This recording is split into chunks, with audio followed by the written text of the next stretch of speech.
Great run!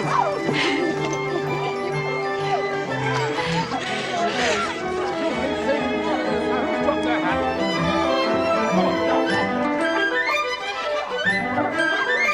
Who did that?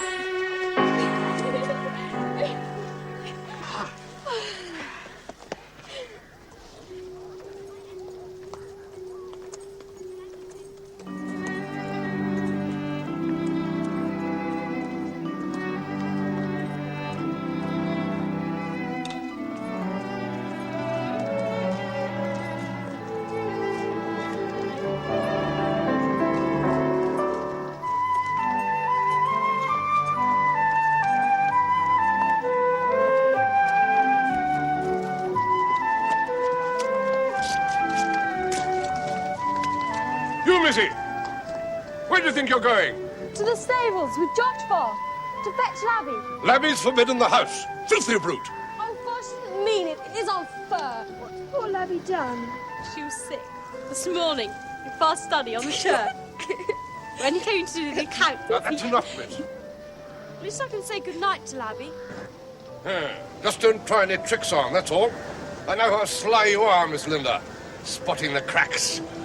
Popping the thin end of the wedge in when nobody's looking. This time, I'm not having any of it. Labby stays in the stables. Of course, Far. I'll only say good-night.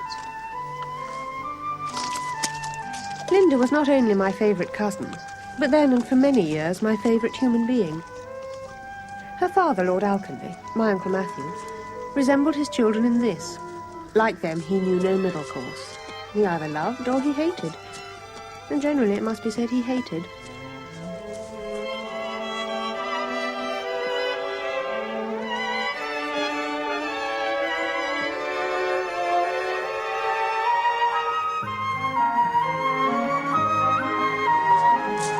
Gone very quiet, both of you.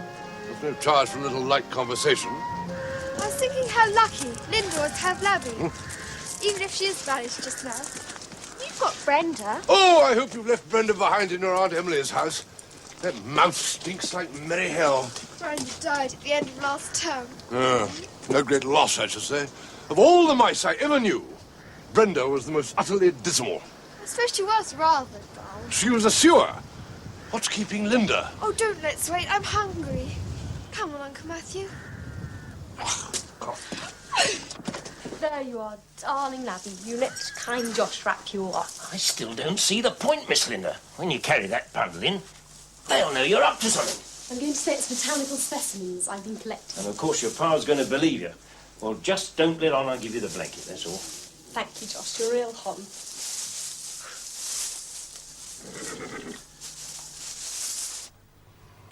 Say good night to your brother, children. Like my Uncle Matthew, my Aunt Sadie lived in a perpetual state of surprise at having filled so many cradles, about the future of whose occupants they seemed to have no particular policy. Where's Linda? She's saying goodnight to Labby. Filthy brute. La pauvre Labby s'emmenade de la chaise de patate. What is that? They're just repeating something which Mademoiselle said. I do think Mademoiselle should be more accurate. From what I heard, Labby didn't sommered anywhere. She was sick. Yes, Duck, I think we've had enough of the subject. Gosh, I'm hungry. Oh. Have some nice hot toast, Duck. Fanny's mouse, Brenda. What about Fanny's mouse, Brenda? Brenda died. She got a sore back and died. I wonder why she got a sore back. Do you think Fanny had been riding her? Jessie, I didn't tell you because I knew it upset you. Where's Brenda buried? Next door to Fanny's Robin. She's got a dear little cross. Her coffin was lined with pink satin. Eat your toast, Duck. I have gentleman's relish on it. Oh, well. That would be horribly unfair. None of us is ever allowed gentleman's relish, because it's bad for children, and only here for far. And just because Linda pumps up a few crocodile tears, that horrid I'm smelly afraid Brenda... Louise is right, Duck. With so many of you, if I once start making exceptions... It'll be the thin end of the wedge. Oh, now, look what... Now, that was all your fault, children. If you hadn't started her off... Oh, Bob! Hello, Sadie. Now, don't call your mother Sadie. Hello? Are you Fanny, Hello. Now, come along, sit down. Victoria, qu'est-ce que vous faites? Allons nous baigner. We can't come yet. Bob's only just got home. Now, look, no one to steal you two. There's plenty of time to see Bob tomorrow. It is unfair. I've just been telling you, with so many of you to look after, I can't stop making exceptions. Bed for you two is now. Just this once. Oh, well, Now, you be firm, Sadie. Otherwise it'll be the thin end of the wedge. Just one, c'est je serai malade, comme Labby. Labby descend du bas, comme tu disais, Lucille, elle était malade. Et donc, allons-y. Mais Labby n'est pas les caca dans la chaise de patate. British fromage. What's all that about? Everyday French conversation, Far. My lord, my lady, telephone for Miss Linda or Miss Frances. Come on, Fanny. Where have you hidden Labby? Guess they'll never find her. Yes.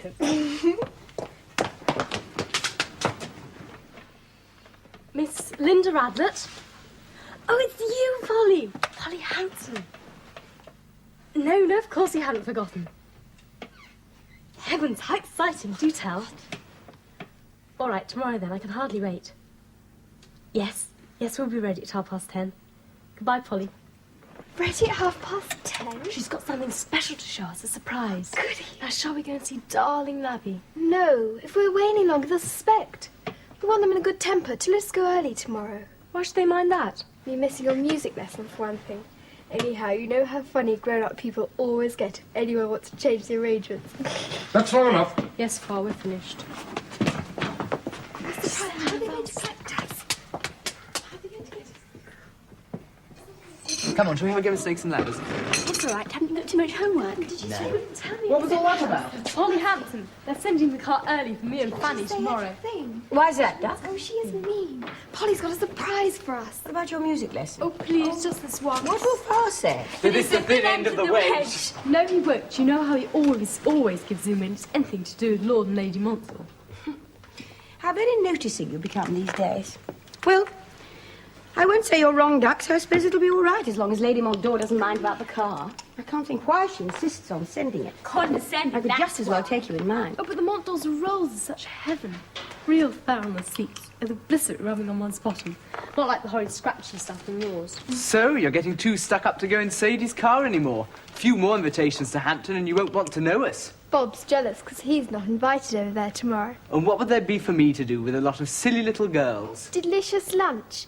And Lord and Lady Montdor will be there as well as us. He's like a waxwork and she's like a vampire. And Lord Montdor's sister. And her husband, Boy Dugdale. Soppy boy Dugdale and his wet soppy books. He came over to the Women's Institute and gave a lecture the other day, just before Fanny came. Well, I'm glad I missed it. Can't think what there is to laugh about. It's very difficult to get someone to talk at the Institute. I was very grateful to Mr. Dugdale. I still think he's soppy. Lady Montdor doesn't think that. She don't. Oh, Duck, now that's quite enough. I'm sure she does nothing of the sort. I tell you, Lady Montdor dotes on Boy Dugdale. Though I'm not sure how much he dotes back. Keep a good lookout tomorrow, you two. I shall expect a full report. Oh, isn't it blissy? Aunt Sadie, at last Uncle Matthew's got a new record.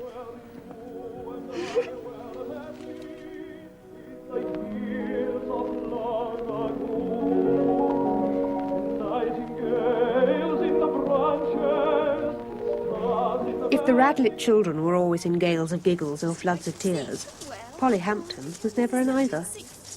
Polly was still and deep. I always thought it was just a boring old well. And isn't it? It looks the same as ever to me.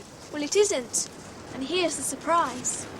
Old Peter from the home farm told me that a long time ago a lady was caught out here by her husband. Caught out? Doing it? Yes, with her lover. Took in the fleshly deed was how old Peter put it. The husband was so furious, he ran the lover through with his sword, then seized the jewels the lover had given his wife and flung them down the well. Then flung the lover down after them, and his wife to top it all off. Goodness, what a temper. Obviously he was doing it. Grown-ups get very cross if you do it with more than one person. Like your mother. But I suppose if you really love someone, you don't want to do it with anyone else. Later on, they got the lover and the lady out, because they were worried the well might get poisoned. But the jewels had never been found, old Peter says. So, I thought we'd find them. You mean go down that bucket? Oh, what fun. Can I be the one to go down? Linda, it's... No, you're my guest, and it might be dangerous. You two wind me down.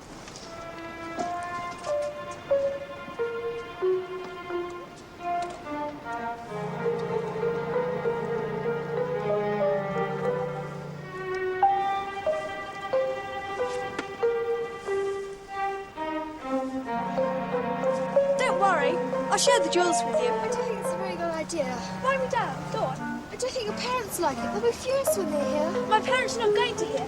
Now, wind me down.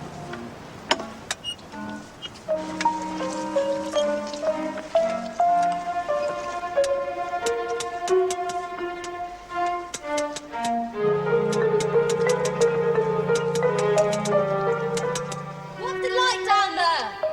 Very dark and very damp. Can you see any jewels? No, not yet. Wind me down a bit further. I bet old Peter was just telling tales. Even if there are jewels down there, she'll never find them in all the mud. Don't spoil it, Fanny.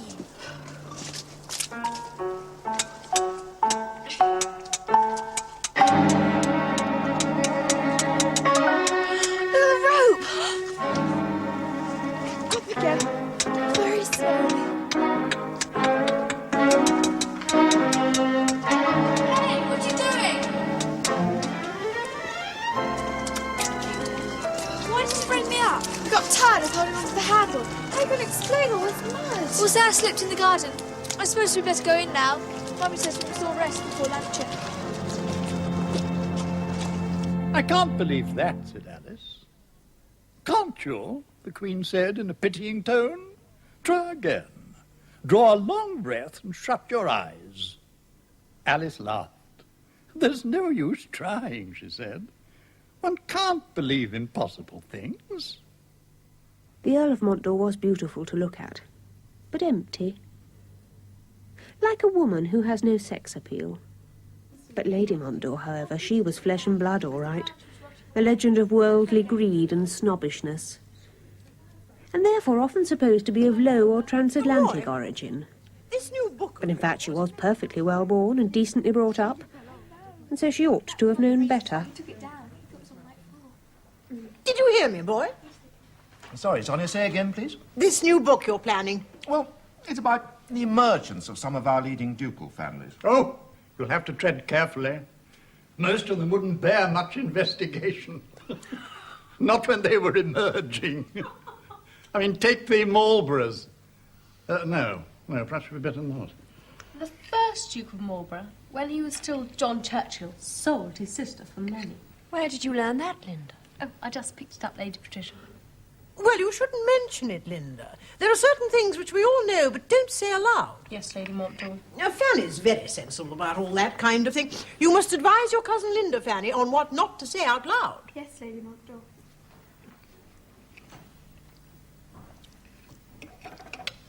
Is there anything you want, Mr. Dugdale? No, thank you, Fanny. Why don't you call me Uncle Boy? You too, Linda. Because you're not our uncle, you're Polly's uncle. I know. But you could all call me Uncle. It's what's known as a courtesy title. I suppose you need one, because you're the only person in the room who hasn't got a real title already. That's another subject we don't mention, Linda. In any case, you and Fanny should always refer to yourselves as Miss. Oh, we do, but we still actually have our Hollands, don't we? Unlike poor Uncle Boy. I hear you all had a very nice time in the garden this morning. I'm told Polly was smothered in mud when she came in. So very unlike her. Whatever could have happened? Nothing much, Mother. I just slipped down a bank. That's right, Lady Montdor. She tripped over a worm cast and slipped down a bank. Tripped over a worm cast? A very large one, Lady Montdor. Worms can be very busy, you know. Did you ever have worms, Polly? I did. You can't imagine how fidgety they are, and then, oh, the heaven of it. Dr. Simpson came and wormed me. Well, you know how Dr. Simpson has always been the love of my life, so you do see.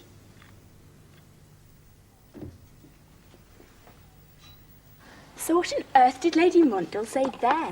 Everyone went very quiet. Not for the first time. And then I told them about Fanny's Brenda and made myself cry. It'll be some time before they ask you again. Oh, Fanny's one that Lady Montdor likes. She's so very well behaved. They only asked me out of politeness because Fanny's staying here.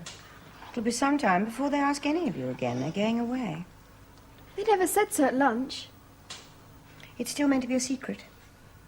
They're going to India. Lord Montdor's going to be Viceroy. They'll be away for at least 5 years. Is Polly going too? Yes. I'm surprised she didn't say anything. She's a close little thing, Polly. She's close beyond her years. Sadie, I want you. I can't find the tin of gramophone needles. Oh, do tell quickly before Sadie comes back and gets annoyed. How was the lecturer's lecturer? Boy Dugdale. He had a go at you? Footy at lunch. You too, I take it. It was when he came to give his lecture at Sadie's Institute place, all about duchesses. And I suppose talking about them excites him, because after the lecture he gave us a foretaste of sex. Thrill? He took Louisa up onto the roof and did all sorts of blissful things to her. Well, at least she could see how they would be blissful with anyone except the lecturer. And I got some great sexy pictures as he passed the nursery landing. To admit, Fanny. There seems to be no limit to his interests. I suppose he likes Lady Patricia. Or did once. But he's always making sheep's eyes at Lady Montdor. Then there was me on the roof. And even little girls like you, too. I thought I told you to leave this sewer of a labby in the stables. That was yesterday, Father. Until further notice, I said. And now your mother and I have just been in the tradesman's lab looking for the gramophone needles. Why should the gramophone needles be in the tradesman's lab? Don't interrupt. And there was Labby lolling on an expensive horse blanket like the pampered and insolent brute that she is. So now, Misery, you take this sewer of a dog and you chain her in the stables and leave her there for the next month.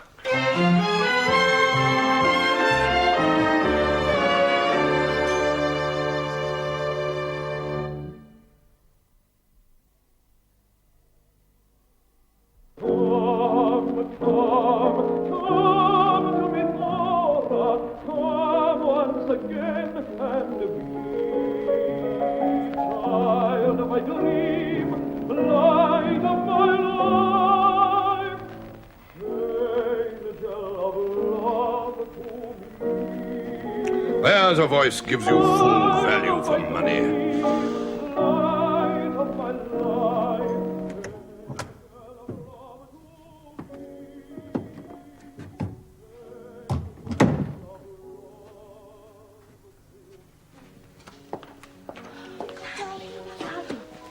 Oh, was he chained up? Was Joshua to mend his arm again? Oh, isn't he lovely? So horrible.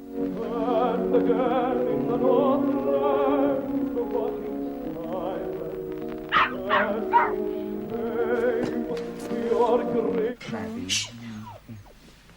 Bus coming. Quick, behind her.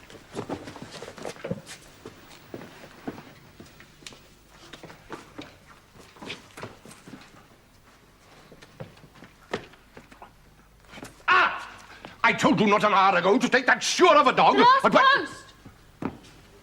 One for you, Sadie. Don't call her Mother Sadie. In Aunt Emily's handwriting. I told you to think that sewer of a dog. This letter's very interesting, Far. With a crest. It must be Aldridge Regimental Association. About the annual dinner.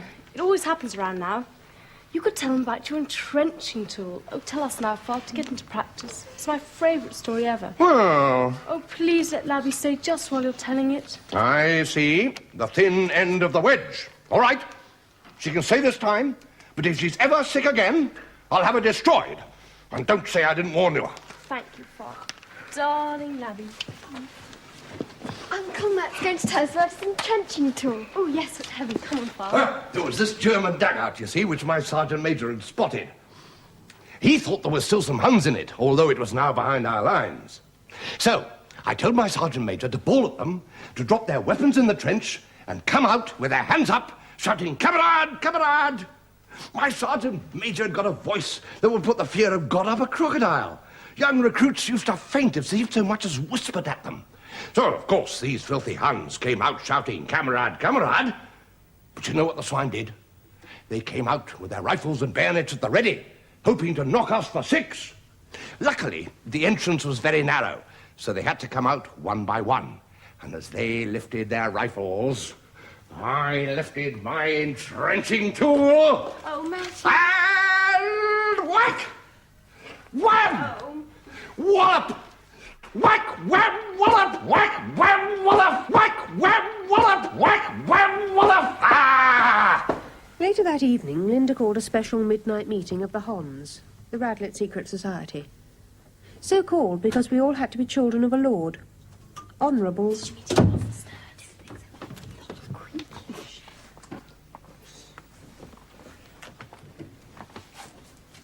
Long life and happiness to all Hons. And death to the horrible counter-Hons.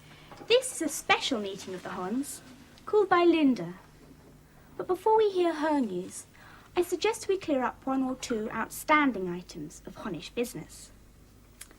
Item 1. As you know, it is not necessary to have been born a Hon to be one. There are quite a lot of honorary Hons. But just lately we haven't elected any, and I think it's time we chose at least one more. Any suggestions? Josh was tremendous Hon about helping me smuggle in Nabby. But Josh has been an honorary Hon for ages. I thought we might sort of double it. Having double Hons will make complications and jealousies. Sensible, Fanny. We want a new Hon. Lucille's terrific Hon about letting Victor me out this meeting. She even lent us her talk. She said, "J'espère qu'il n'est pas foutu." What a good idea. All in favour of Lucille? Jessie and Vic can tell her in the morning.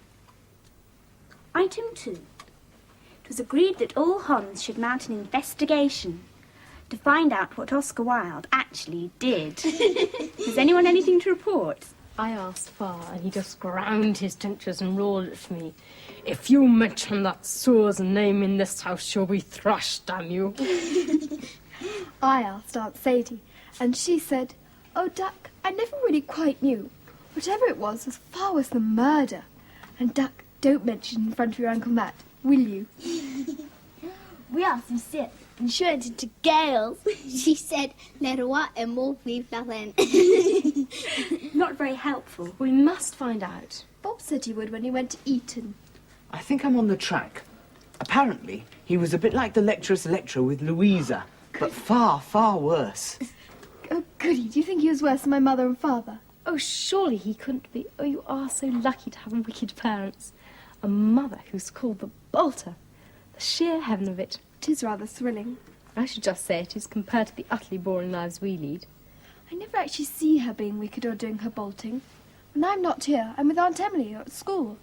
You were so lucky to be taught by Lucille and not have to go to school. I go to school. Because you're a boy. Uncle Matthew thinks it's wrong for girls. He says it makes them frumpish and middle class. Poor me. I'm sure you'll never be frumpish or middle class, Fanny. With a mother like the Bolter. All those men. Why haven't you got any half-brothers or sisters? I'm not sure. Abortion! Well, tremendous jumpings and hot baths anyway. But how do you know if you're never there? I once heard Aunt Sadie and Aunt Emily talking about it. Aunt Sadie says, "How does she manage it?" Aunt Emily said, "Skiing or hunting or just jumping off the kitchen table. Oh, you are so blissfully lucky having such a wicked mother. Aunt Emily's really my mother now. And my father too, for all practical purposes. Ah, that's why I call this special meeting hot news. Shh. It's only cooking.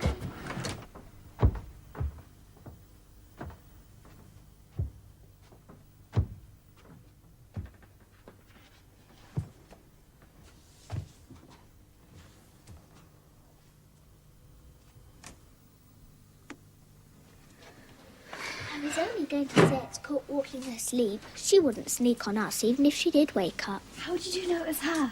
The footsteps Dot and carry one. Her left leg's longer than the other, you see, because when she was little, her father used to get drunk and snatch her out of her cot and whirl her round his head by the left ankle. Why does she walk in her sleep? Trying to escape from her father. Now that excitement is over, let us proceed with the meeting. It's Linda's turn. The news I have for the Hons tonight, while of considerable Hon interest generally, particularly concerns Fanny. I won't ask you to guess because it's getting late for Jassy and Vict, and anyway, you never could. So I'll tell you straight out. Aunt Emily's engaged. Linda, you made it up. I pinched this from Sadie while Farr was making an exhibition of himself with the entrenching tool. I'll have to return it for her to find tomorrow, so listen carefully. Not to tell the children we're engaged. What do you think, darling, just at first? But then suppose Fanny takes a dislike to him. I don't see how she could, but children are so funny. Won't it be more of a shock? Anyway, do what you think best, darling. We'll arrive on the Thursday after Christmas, and then we'll see how things go on. All love, Emily.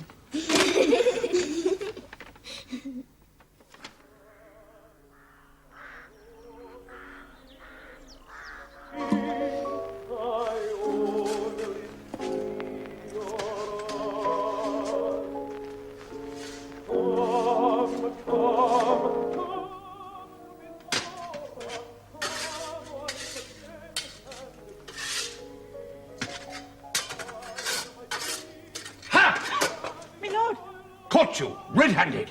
Merry Christmas, my lord. Merry Christmas, Clara. How many times do I have to tell you that to make a wood fire work properly, all the ash must be left in the fireplace? I was only removing a very little, my lord, just to make room. Make room for what? It's my belief you just tried to get away with it, to assert yourself. Well, you've lost this round.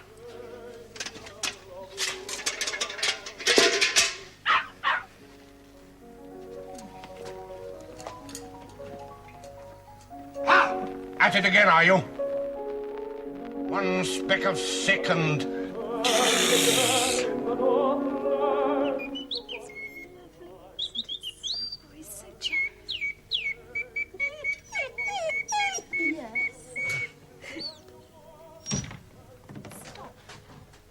What on earth's that thing? Fanny's present from her mother, animal down by the tree.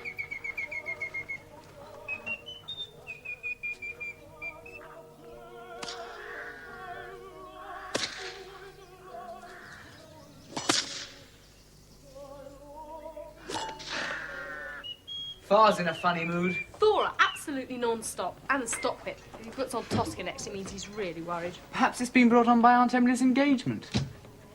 Happy Christmas, Jess. Would anyone like to buy my present from Louisa? Strictly for cash. Won't Louisa be hurt? Not really. She knows it's for my running away money. But it's a travelling clock, Jess. It's for telling the right time when you do run away. I shall need Very thoughtful of Louisa. I shall need money more. Well, how are you getting on?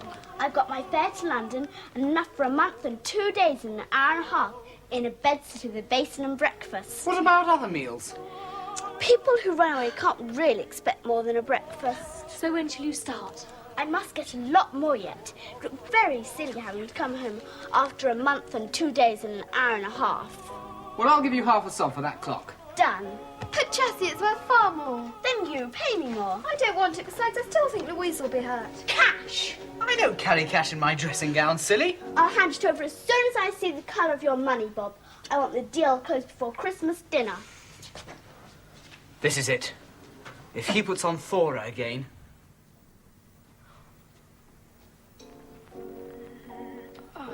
Oh, dearie me, and so soon after it has stopped. So, keeper.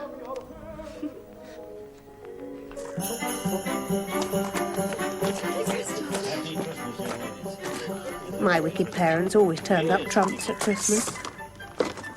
My father sent me a pony and cart.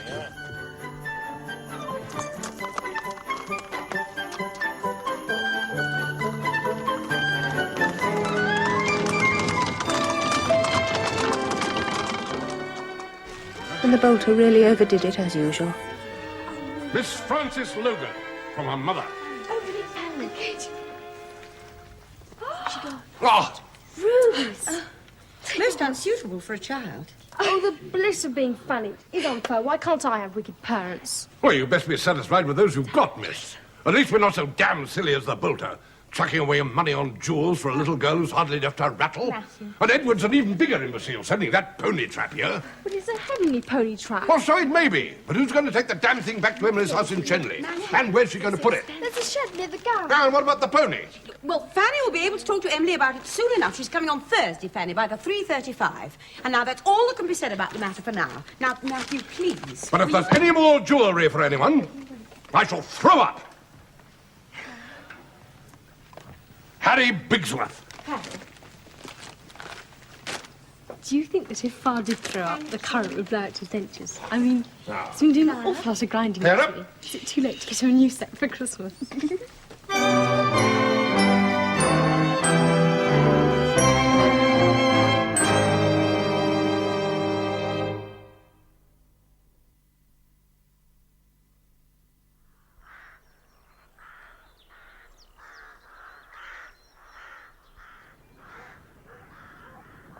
The day Aunt Emily was to arrive, we all went out hunting. The Radletts loved animals. They loved foxes. They risked dreadful beatings in order to unstop their earths. But nevertheless, more than anything else in the world, they loved hunting. It was in their blood and bones, and in my blood and bones, and nothing could eradicate it, though we knew it for a kind of original sin. Are you watching carefully? That's where he'll come, right across that field. Yeah. Any minute now, I should think. Wee, wee, deep.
After 3 hours, Josh took me home. That's enough, Miss Fanny. Home now. I was never allowed to stay out long, or I got tired and would be sick all night. Where's her ladyship hunting this year? The mother's in Paris, Josh. Paris? What for? Suppose she likes it, like. My opinion, her ladyship's wasted. Downright wasted. Every minute of her life she's not on us. She's a wonderful rider, isn't she? Hands like velvet. But strong as iron. Now look at you, jostling about in that saddle, first here, then there. There'll be one sore back tonight, that's one thing certain there will be. Josh, I'm so tired. Are you? I never knew her ladyship tired. I've seen her change horses after a 10-mile point. Get up onto a fresh young 5-year-old, but hadn't been out a week. Up like a bird. Never knew you had to put in your hand. You catch up his head and hop, off over a post and rails, cross the ridge and follow, sitting like a rock. Now, Miss Linda, she takes after her ladyship something wonderful. Yes, really big.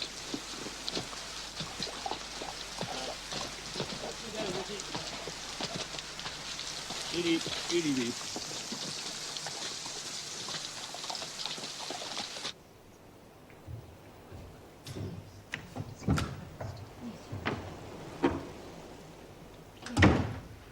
Oh, here she is.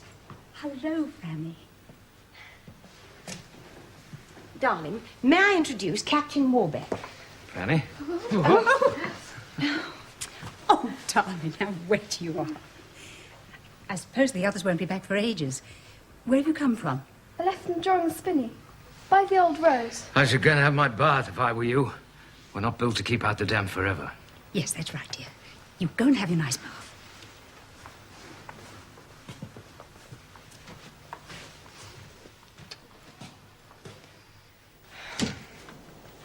I've just met him, have you? Yes, then no one said anything about their being engaged. He doesn't look much like a captain, does he? I mean, I can't see him killing Germans with an entrenching tool.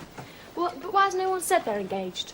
Perhaps they're waiting to see if we like him. Or for Father's approval. Aunt Emily doesn't have to have that. But she might want Sadie's. After all, Sadie is her sister. Aunt Sadie seemed to like him. I bet Uncle Matthew gives him rat week. Poor Aunt Emily. Perhaps he'll make her keep him in the stable.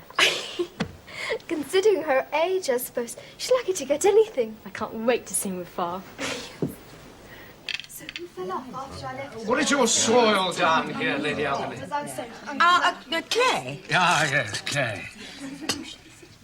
So the water here will be madly binding. I must get my solids exactly right. So that they are not too solid, if you see what I mean. May I ask what we're to eat? Shepherd's pie, sir. there you are, just right. Not too solid. Shepherd's pie.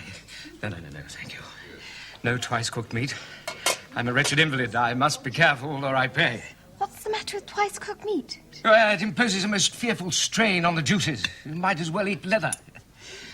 But this delicious salad. Raw lettuce.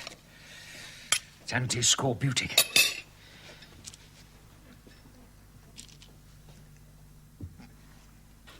Protein. Ask Mrs. Crabbe to quickly make some salad. Yes, my lady. How delicious your bread is. I'm sure it contains the germ. The what, Captain Warbeck? I was saying I feel sure that your delicious bread is made of stone ground flour, which contains a high proportion of the germ. As you know, in white bread, the germ with its wonderful health-giving properties is eliminated, or rather extracted, and put into hen food, with the result the human race is becoming more and more enfeebled, while hens grow stronger and larger with every generation. So in the end, hens will be hons and hons will be hens. Oh, how I should love to live in a dear little hon house. You wouldn't like your work much. I once saw a hen lay an egg, and she had a terrible expression on her face. When you back like going to the lab? Now, Linda, that's quite enough.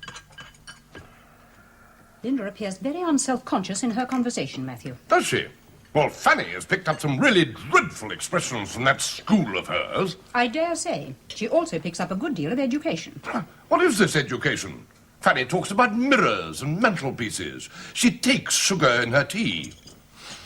She has a tussle on her umbrella, and I've no doubt if she's ever fortunate enough to catch a husband, she will call his parents mother and father. Will the wonderful education she is getting make it up to the unhappy brute for such endless irritation? Well, a lot of men would find ignorance more irritating. At least Fanny knows, well, for example, all about George III. Well, you don't have to go to some ghastly middle-class establishment to know about George III. Anyway, who was he? Fanny. Oh, he was a king. He went mad. Most original. Full of information. Well worth losing every ounce of feminine charm to find that out. Legs like gateposts from playing hockey, and the worst seat on a horse of any woman I've ever known. Linda, you're uneducated, thank God, and unself-conscious. What do you say about George III? Well, he was the son of poor Fred, who died young, and the father of Beau Brummell's fat friend, Prince Regent. And he was one of those vacilators, you know. I am His Highness's dog, Q. Pray tell me, sir, whose dog are you? Oh, how sweet. Ah, it's lucky if Fanny's going to have 15,000 a year of her own, not to speak of any settlement the Bolter may have picked up in the course of her career. She'll get a husband with that, all right, even if she does talk about notepaper and lunch and puts the milk in first. I only hope she doesn't drive the poor devil to drink after she's hooked him. All this is quite beside the point. Fanny may possibly, in the far future, have a little money of her own, though it's ludicrous to talk of 15,000 a year. On the other hand, the modern world being what it is, whether or not she gets a husband, she may well have to earn her own living, and that is what education is for. It will also make her a more mature, a happier, a more interesting and interested person, if she knows... That George III was a king and went mad?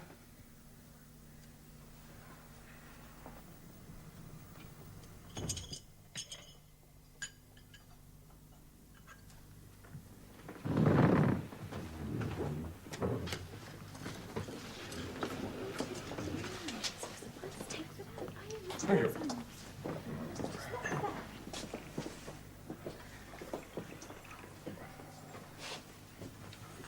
Huh? No, not for me, thank you.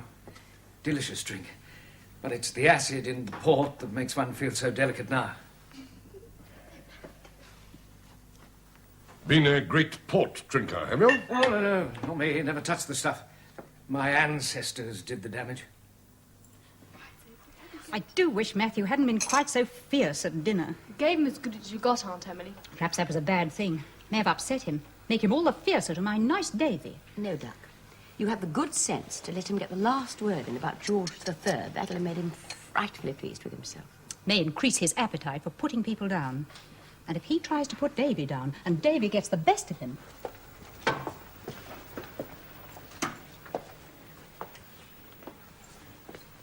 The children know the news about you and Emily, Captain Warbeck. Oh, I suppose they think it's a big joke. Old people like us getting married. No, of course not. He's an extraordinary fellow, this Davy. He knows everything. He says those Charles II sugar casters are only a Georgian imitation, not valuable at all. Tomorrow I'll take you round the house, show you all our things, and you can tell us what's what. Quite useful having a fellow like you in the family, I must say. Darling Matthew. That would be very nice. But now, if you don't mind, I think I'll go to bed. Oh, morning tea, Captain Davy. Oh, yes, please. So necessary to replace the evaporation of the night. Wooing. So tiring.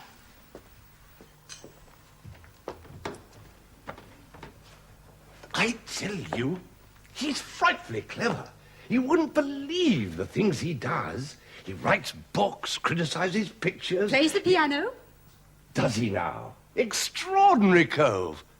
I bet you anything you like, he whacks hell out of the bloody thing.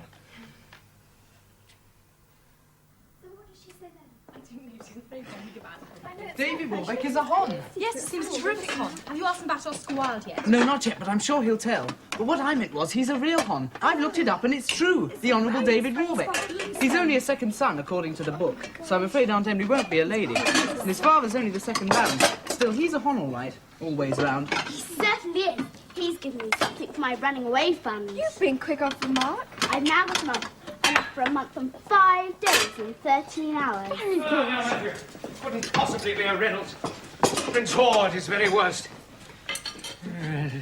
If you're lucky. Ah! Pig's thinkers, Davy. Oh, yes, please, Matthew. You mean brains. So digestible. What do you think of my eagle? Ah. Yes, well, if that were Chinese now, it would be a treasure. But it's Jap, I'm afraid, not worth the bronze it's cast in. After breakfast, I'll show you our collection of minerals in the corridor. I bet even you'll agree we got something there. They say it's the finest collection in England. Ah. What a beautiful collection. I knew we'd find something decent for you in the end. Suppose you know they're all diseased. Diseased? Yes, badly and too far gone for treatment. Might as well throw the whole lot away. Damn fella, nothing's right for him. Even the minerals have got foot and mouth.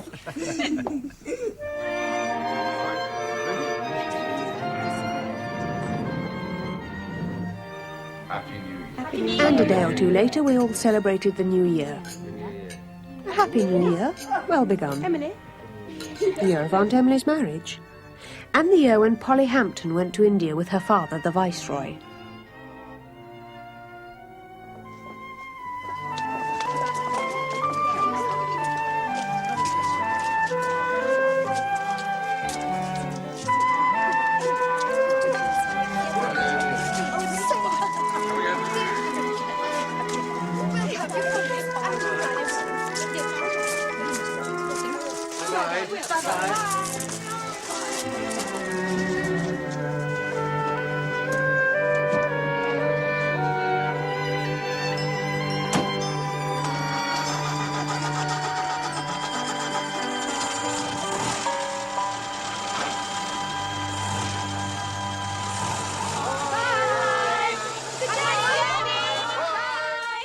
And the year which was to transform Linda and me from children, young for our ages, into lounging adolescents waiting for love.